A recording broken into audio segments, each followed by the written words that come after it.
সোনালি রান্নাঘরের আপনাদের সকলকে স্বাগত। তো আজ বানাবো ডিম টোস্ট। এর জন্য এখানে ব্রেড নিয়ে নিয়েছি ও ডিম ও পেঁয়াজ। এবার আমি এই ব্রেডগুলিকে ছেঁকে নেব।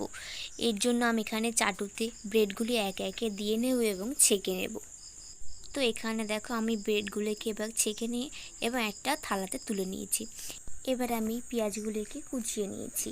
এরপর আমি এর মধ্যে দিয়ে দেব স্বাদ মতো লবণ এবং এটাকে ভালো করে মিক্স করব। তো আমি এটাকে ভালো করে এখন মিক্স করে নিয়েছি।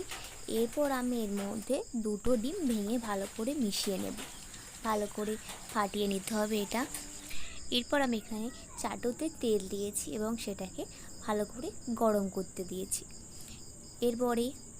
এরপর ব্রেডটা ওই ডিমের মধ্যে ডুবিয়ে এপিট ওপিট করে ভালো করে ডুবিয়ে তারপর আমি এটিতে চাটুর উপরে দিয়ে দেব। আমি ওটা দিয়ে দিয়েছি। এবারে এটাকে ভালো করে ভেজে এপিট ওপিট করে এটাকে তুলে নিতে হবে। আর এখানে আমি মাত্র দুটো ভেজে দেখিয়েছি, কারণ যদি আমি সব কটা দেখাতাম তাহলে ভিডিওটা অনেক বড় হয়ে যেত।